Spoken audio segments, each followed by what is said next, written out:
What's up, guys? This is Doctor, and welcome to another episode of the FPL Fantasy. Finally, we're back. This has been too long. No FPL, no football over a weekend. Well, no Premier League over the weekend, but we're glad to be back. Of course, by we, I mean myself and Joe. Joe, how are you? I'm doing good. I'm ready to get in. I mean, we've had two international breaks seemingly in with one game week in between. So it's been a crazy month and a half for football. I'm ready to get in and talk about our ultimate teams. Well, of course, we changed the format because usually we go through our previous game week scores and teams, and then we discuss we preview this game week with specific topic, and then we present and reveal our teams. We decided this episode that nobody absolutely cares about our previous game week. We go direct and we discuss mainly three topics. The first topic we're going to discuss, nobody else discussed it. It's not on FPL Twitter. It's absolutely pioneer, which is Solanke. And after Solanke, we're going to discuss captaincy. Following that, we're going to discuss if you are on a wildcard in game week 9, shall you bring Salah or shall you bring Son? And I think we're going to disagree about this topic, Joe. So each of us, we're going to present our case. Shall we get into this episode?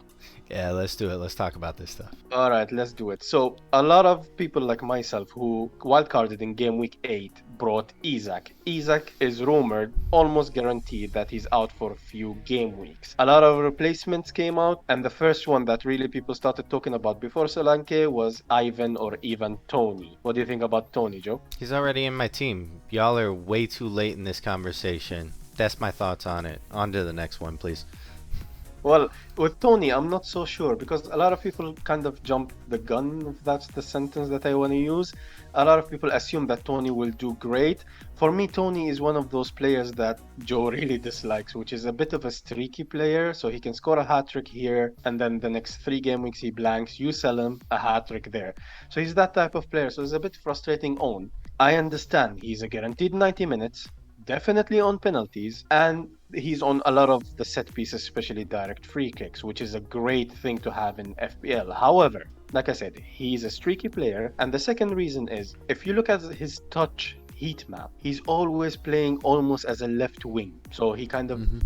connects the team, connects the players. He's not really playing like in the box, Fox in the box type of thing. But like I said, he can score a hat trick this game week and disappear for the next game. The second reason that I really don't like bringing in Tony this game week for as an Isak replacement is the fact that the fixtures are not as easy as they seem. I tweeted about this, so I'm gonna put this tweet on the video right now. The fixtures: Brentford are playing Newcastle away in game week 10 and Chelsea at home. So the fixtures are not as easy as they seem. If you want to go for him, fair enough. He can score well, like I said. But as an Isak replacement, if you're on a wild card, I'll probably go for him. But as an Isak replacement, I have better ideas in mind because I have Isak in my team. I wildcarded game week 8. Joe's wildcard in game week 9. We're going to see that later when the team reveals. Just touching on your point there, Newcastle and Chelsea are like the only two that I'm mildly afraid of. Hopefully Potter has solidified Chelsea's defense now after quite a few weeks in charge, but not a lot of games in charge, so we don't really have that data and that information that we can look at to see, hey, is the defense fixed?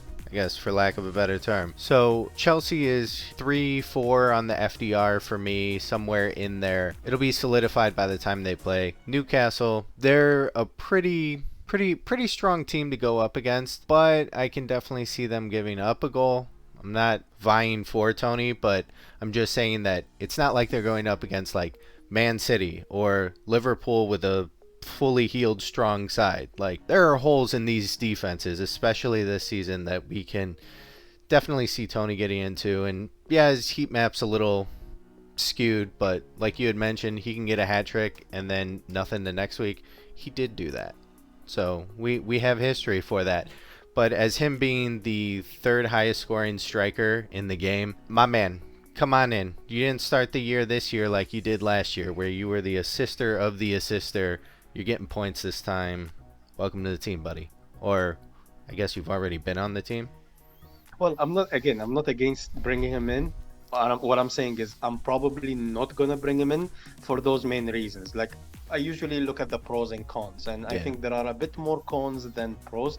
If he had like easier, yeah, he has Bournemouth this game week, so he can absolutely score a hat trick, and then he has Newcastle away, and kind of there is a lot of narrative change. So when people want to bring a player in, Newcastle all of a sudden become like, oh, it's a mid-table team, they can have an off day, and Tony can score a hat trick.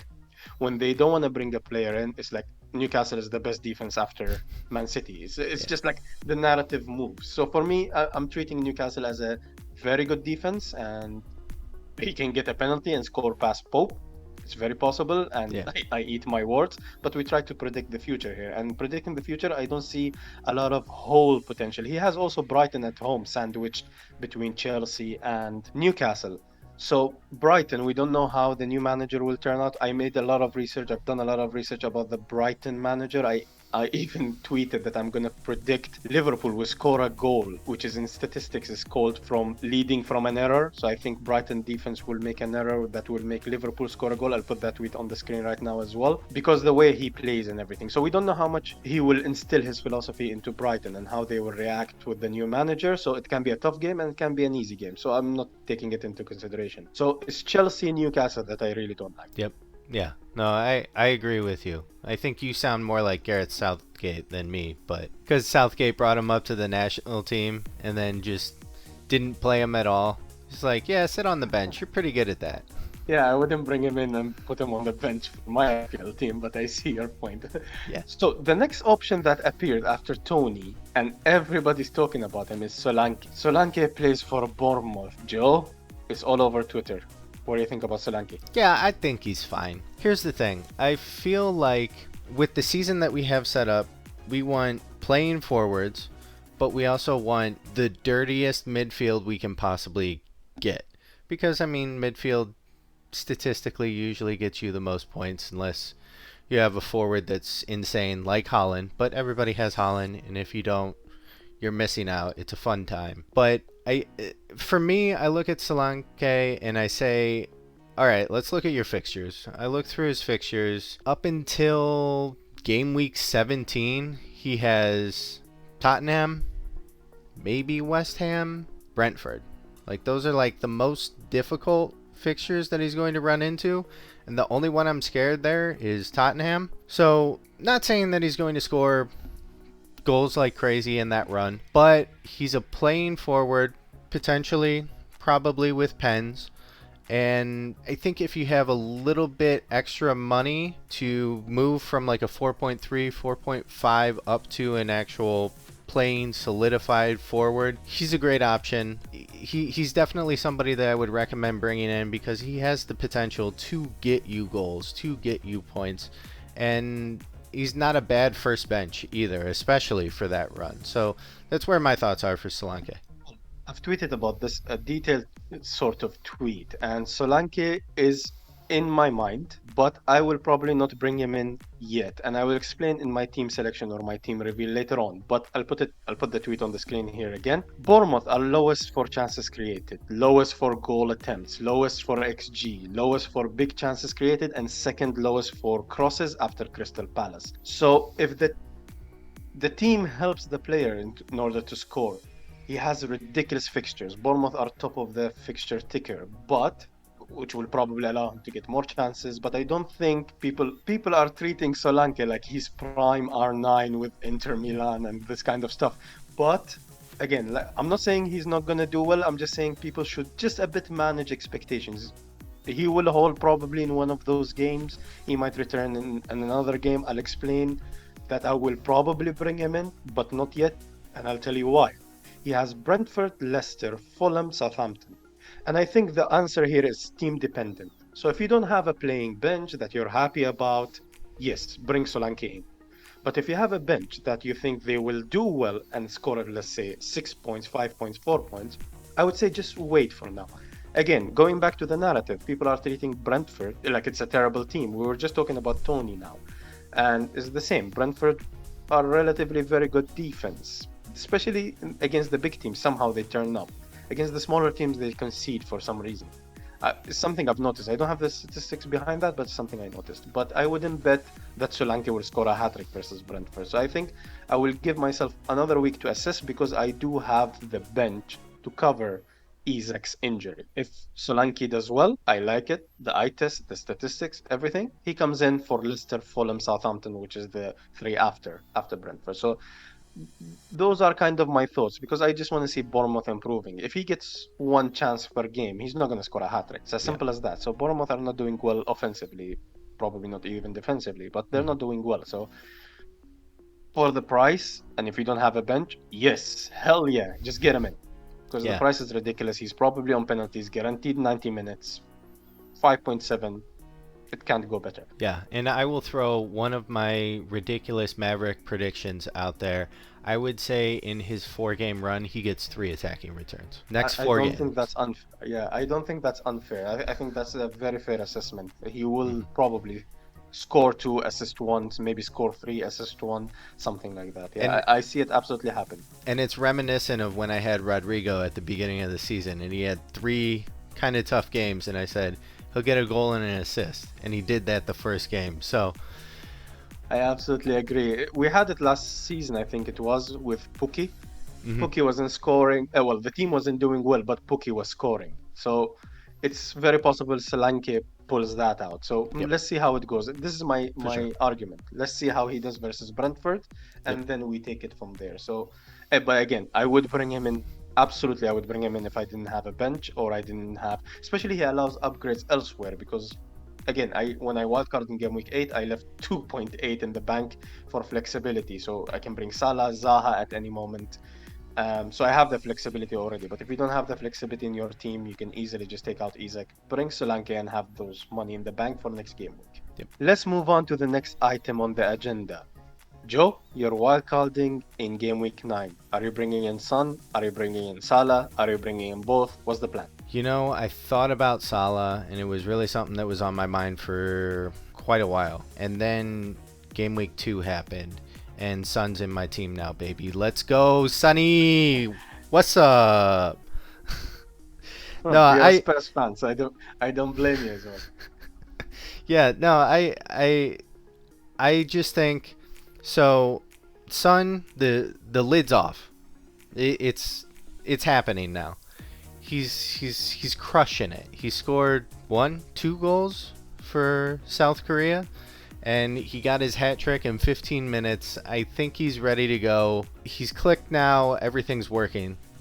I don't care if he comes off the bench because clearly he can get a hat trick if he comes off the bench. I hoped he could do that, but I never assumed that in my wildest dreams that he could just get a 15-minute hat trick when he had as bad of a drought as he's been having. I think Son gets opportunities, he gets shots. We know he's a critical part of that offense at Spurs. I got to do it. I got to do it. Now, arguing against Salah, yes, he's Salah. Yes, he's good. But let's be honest, like, Salah is human. We know this. He's not going to perform ridiculous all the time. Maybe at the back half of the season, he'll end up actually, coming out, really getting a ton of points. Maybe he picks up a little bit before the World Cup. Maybe the World Cup is what he needs. He goes home, hangs out for a little bit, and starts crushing it when everybody comes back from the World Cup and we resume. The thing that I will say is this game week he has Brighton. Then the 2 after that, he has some pretty difficult fixtures. Not saying that Salah can't score in those. Salah can score in any fixture. But I think those are going to be 2 very difficult fixtures. And then I'm going to say something that half of the community will be pissed at me for. And then half of the community will be like, well, yeah, I guess that's a valid point. If I remember right, Salah doesn't perform, and I think Liverpool as a whole, don't perform great against Brighton. Yes, it's not Graham Potter's Brighton anymore.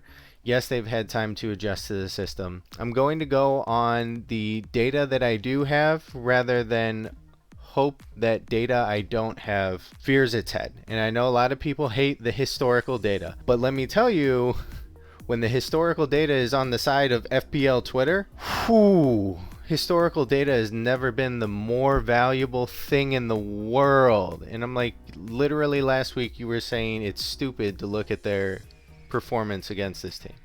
So I understand that there is a little bit of a flaw in there, but this is just my general thought. Yes, they're starting to get some of their injuries back, so the team is going to gel a lot better. I understand that, but all Son needed to get back was his head in the game. It's back, baby. I'm ready for points. I'm gonna take the risk. You're going for Son. I wouldn't argue against him. I would argue for Salah. So if you go Son, I think it's a 50-50 decision.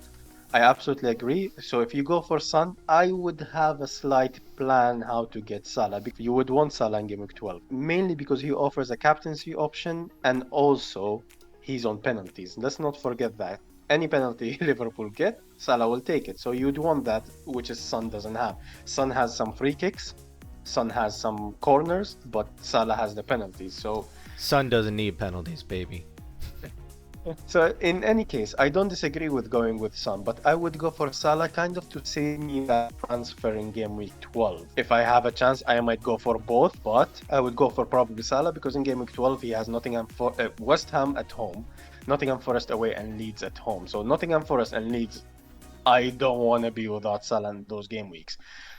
On the other hand, Spurs have, or Son has, Everton at home coming up and Bournemouth away coming up. So it's really a 50-50 decision, but I would like Salah as a captaincy option, to be honest. So if I was on a wild card, I would probably save myself that headache and that transfer and just go for Salah because he can perform very well versus Brighton. We don't know how they're gonna show up. And then he has Arsenal away. This match can end like 3-2. Salah's involved, but then the most difficult fixture is City, but still Liverpool are at home. Yes, I'm trying to make, again, I usually chase the upside, and Salah doesn't have a ridiculous upside versus City, but you play the long game. You play until game week 16. So that's my opinion. For sure. And I would argue against those. And I already did. Son, baby. Fair enough. Moving on to the captaincy debate, and I think I know Joe is settled with his captaincy. Joe, who are you going for? Yeah, I might be. Well, if that doesn't sound settled. There's there's a lot of interesting stuff, right? There's a lot of interesting games. You can look at Toney. Toney could smash it. You could look at Madison. Madison could smash it because he's the only offense they have. Well, Daka too, but does he start? Does he not? It's up in the air. I've gone back and forth for like every 5 minutes. I think in the screenshot you'll see I have Madison as the captain right now for a little flair, just to make me feel something in life again. But it's probably going to end up on Haaland, honestly. I'd be interested to see what Haaland can do against the United defense. There's so many good picks this week for me. I can't decide. I can't decide straight out, but for a screenshot, I chose Madison, and that'll change as soon as we get off this call. Probably. On my side, I'm going for Haaland if I don't have Salah. I think when it comes to captaincy, I'd rather play it safe, especially for the past couple of years, and it did bode well for me. So I don't like taking much risk with captaincy. I play around with the rest of the team, but the captaincy, I try to keep it with someone a bit more solid. Yes, Haaland has a very difficult fixture because we are back, baby. United is back, but Lisandro Martinez will pocket Haaland. Yeah, it's a tough fixture, but Haaland can score well. Haaland can be on penalties. It's at home. United is possibly without Rashford and without Martial, so this counter-attack game might not be really working for us. I'm just gonna play it safe. He'll have ridiculous effective ownership. I'll just play it safe and put it on Haaland. However, if I had Salah in my team, which is quite a possibility before this game week's deadline for that to happen, if I had Salah in my team, I would probably captain Salah. So if you want to play it a bit risky, try. Let's say if you are in 3 million plus rank and you're just targeting top 500k soon, I would just take the risk and captain Salah. If you are in the top 500k and trying to push up slowly, I would probably captain Haaland. Madison is just ridiculously out there. I know there will be 3 people captaining him definitely. So if you want to captain Madison, go for it. You're playing the fixtures. I understand it, but for me, it's a bit too much risk, to be honest. Yeah, and I think the one other thing I did mention it in a previous video is you can also look at these fixtures, these players, more than the fixtures of, okay, who can I look at this team and say will give me definitely an attacking return? And I think 9 times out of 10, you're going to look at Haaland and be like, in almost every single game, maybe every single game, Haaland is getting you 1 attacking return. So you know you're guaranteed, theoretically, I know, put all the money on black to get an attacking return from Haaland. So it is very much a safe pick. But yeah, I understand Salah. He's not in my team. I don't care. Well, I would get him in your team because it's a captaincy shout. But again, we discussed it. I don't disagree with Yeah. Son if you're captaining Salah or Madison. For sure. Why don't you captain Son, Joe? He's playing Arsenal. Arsenal seem mildly put together. It's something that I have definitely thought about because they do have some injuries in their back line. But I think the biggest thing for me isn't necessarily holes in Arsenal's defense, but it's the strength of their attack. They're very good right now, and in order to score and have a ton of chances to score, you have to have a chunk of possession. And I think Arsenal is very good at possessing the ball. I'm not saying they're better than Tottenham, but I'm just saying they do have a very good attack that does take some pressure off of their defense. Now, having said that, let's move on to our team reviews, and we will start with my team. As you can see on the screen, this is my team. I still haven't done a transfer, 2.8 million in the bank. Isak is third on the bench. Now, I need to deal with this dilemma. I thought about it a lot, and you can see from the tweets, I considered Solanke, I considered Toney, so I have a lot of options. I can bring Zaha in. But the way I look at it is, I prefer rolling for now, at the moment. When I wildcarded in game week 8, I left enough in the bank with the intention to do KDB to Salah and captain Salah this game week. But having looked at it, and with Isak's injury, kind of this changed my plans. KDB has 2 home games, so why not have him in the team as a placeholder for Salah to game week 12 with Isak's injury? So my first instinct was like Isak to Toney, Isak to Solanke, but we discussed it earlier. My second option was like just bring Zaha anyway for example, Andreas and cover that, but I want to keep Andreas kind of until game week 16. He's a ridiculous value. Then I thought if Bailey starts, I do not need to do this transfer. Then I looked at Aston Villa forums, and most of the fans and most of the people there predict that Bailey will start versus Leeds. So versus Leeds is a good attacking fixture. I might as well keep him in. Having said all of that, I'm probably going to roll for those reasons. Now I need to decide who's on my bench and who plays. It's between Perisic, Nico Williams, and Andreas. Andreas lost a lot of his set pieces to Willian when Willian started playing. So it decreases the appeal. He's playing Newcastle, which is a decent defense. So Andreas is out of the picture. It's between Nico Williams and Perisic. I'll wait for Cole's tweet. If Perisic starts, I'll probably start him and hope for attacking returns. I'm almost guaranteed that Tottenham will concede, so I'm depending on attacking returns. I think Nottingham Forest will concede. There is more chance for Nico Williams to get attacking returns slightly, but I think there is more upside for Perisic rather than Nico Williams, because Nico Williams also lost some of his set pieces. So I hope Perisic is on corners, and if he's not in corners, he's in the penalty area a lot. So for now, if Paul tweets, this is my team, I'm rolling the transfer. As of now, things can change at the deadline, and I'm captaining Haaland. Yeah, I like your team. It's not bad. It's not bad. It's okay. There's no Toney. You have Bailey in there. KDB, he's one that I wish I could own, but I have to sacrifice a lot for a triple premium type of tactic, which we'll see. Could work, could not. I appreciate the setup, and I think rolling is actually the right idea with the team that you have right now. I mean, going into the next game week, that gives you 2 to go. I still like that you have Perisic, because a lot of people jump ship on him after last game week because, 2 points, and they're like, oh, Arsenal's next. He's going to get completely nuked. I'm like, no, don't do that. Don't do that, guys. So, yeah, no, I appreciate the team that you put together last game week and you're keeping this week. So, yeah. doing Isak to Solanke actually gets me the opportunity to do Trent easily, to get Trent very easily later on, which I want to do in game week 12. So this is a possibility. But again, like I said, I can wait for next game week.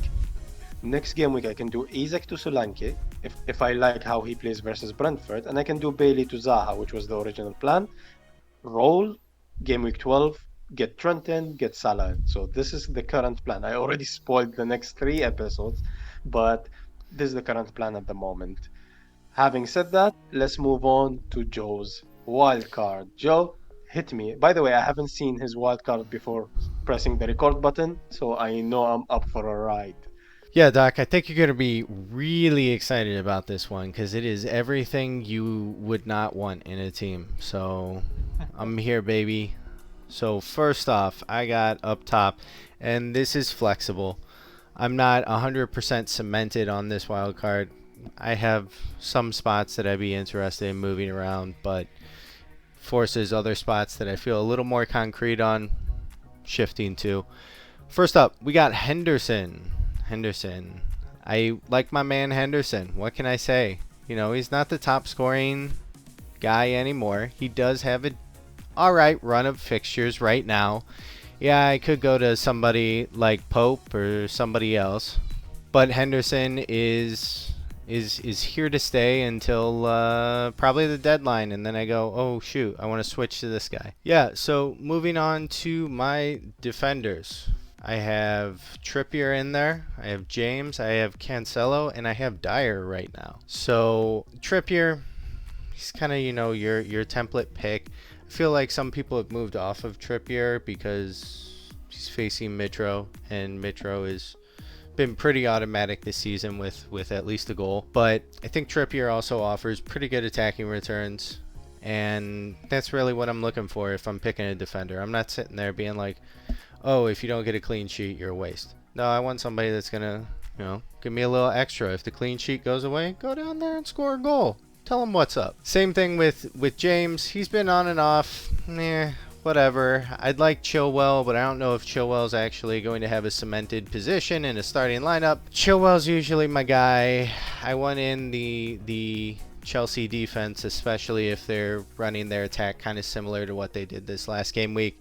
Fine, James, come on in. That's okay. Then Cancelo. This was the one that I was actually kind of considering to trade off of Cancelo down to a cheaper defender, so that way I could facilitate a 3 premium and not sacrifice like half my team for it. But right now Cancelo's in. I think I might end up kind of doing a defender dance, possibly, where I might move out Cancelo in the next week or two, and then after game week 12 bring him back in. It's possible, so we'll see. That's kind of the plan that I have right now for Cancelo. I could also bench him because I believe I don't have a crap ton of Man City and Arsenal players for that game week 12 blank there. Then Dyer. I brought in Dyer. I like Perisic. I think Perisic has the potential for a higher ceiling of points. Dyer's been playing really well. If you watched our previous videos, I brought him in for game week 1. And I think especially on set pieces, he's deadly. I mean, I think he's gotten 2 goals on set pieces, maybe? Or maybe the last one, I forget what the last one was. Might have been from open, whatever. Anyways, the man's getting points. Clearly, Conte's system and the coaches he brought in, they're working. They're working, and I love it. I love it. So, Dyer, let's get these points, buddy. Then, next, our midfield. We talked about it. The man, Son, so good. Just get in my team. And if you watched our last game week video, you'll notice my team hasn't changed a ton, even though I'm on a wild card. And honestly, if Son blanked last week, I would have the exact same team and I wouldn't have popped the wild card. That's how good I think Son is. He forces my hand to use a chip. I'm throwing away chips just for the South Korean king, right? He's like killing it. Then Madison, as we talked about, I threw the captaincy on him. He's going up against my goalkeeper. Once again, like I've said, Henderson, he can get 15 saves in a game and let pass 3. I'm fine with that. Go ahead, do that thing, Madison. Make it happen for me. Martinelli is the Arsenal player that I chose to keep in my team right now. Martinelli's just, he's pretty explosive, and he's at a really good price because I brought him in at the beginning of the season, so he can make things happen just out of nothing, and that's what I want. Like, he's such a fun player to own and to watch. Not like Rafinha, who was fun to watch but didn't do anything. So like, that's that's what I need out of a player. So thank you, Martinelli, sticking with us. Even when he's not in the league, you still manage to diss the guy. Yeah, and I admit he's doing extremely well at Barcelona. But he's at Barcelona. You can't own him in FPL. So I don't care. There you go. All right. Oh, whoa. Doc, did you see that? Oh my God. Dude. Oh my. It's a walkout. It's Solanke as a walkout. This is insane. Oh, I unpacked him. Oh, jeez. Wow. Whew. That got my heart going. Oh man. All right. So the front line. You see, it's Toney. It's Holland. Solanke, the man, coming into the team. Oh yes. Let's go. Let's get these Bournemouth points. Wow. That threw me off. I just want to mention to everybody that if you want a new co-host instead of Joe, drop that in the comments, please, as soon as possible. Yes. I'm looking to free up some time. So thank you, everybody.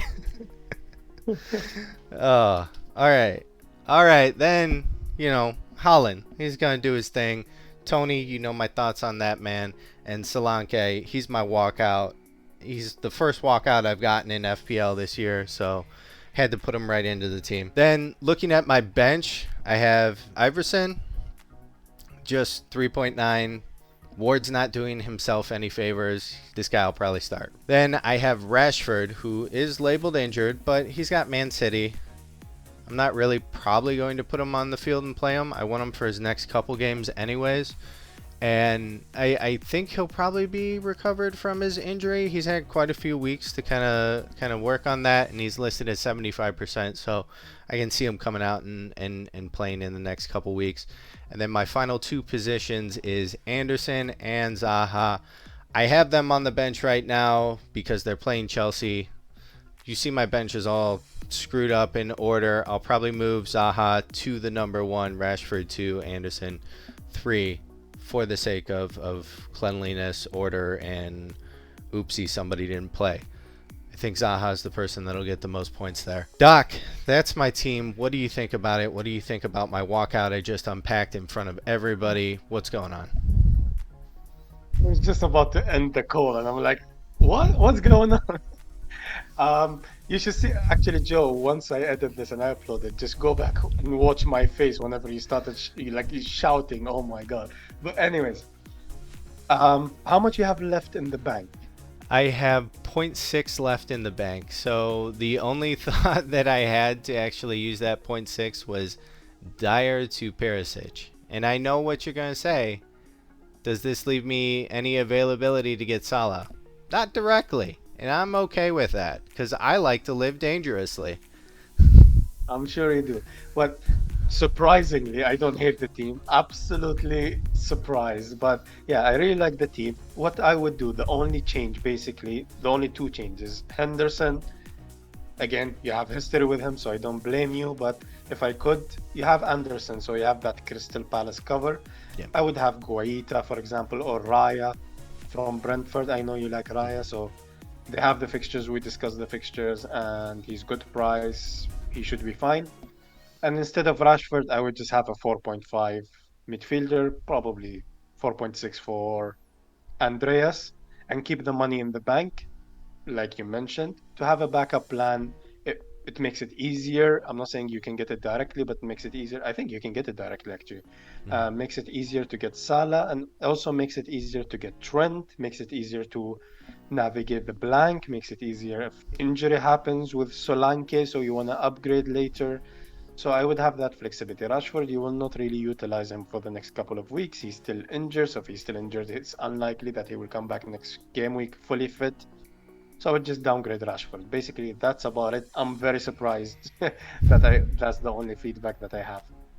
Yeah, and that was kind of I think where I was probably leaning most to get some money if I needed to was Rashford down to a 4.5, and then grab Salah, Son to Salah, or grab one of the defenders to Trent, something like that. But I think for now I'm sticking with Rashford because, like I mentioned, I don't have too many high hopes for Liverpool over the next 3 game weeks. So if Rashford comes off injury, I at least have that working for me. But I completely get where you're coming from, for sure.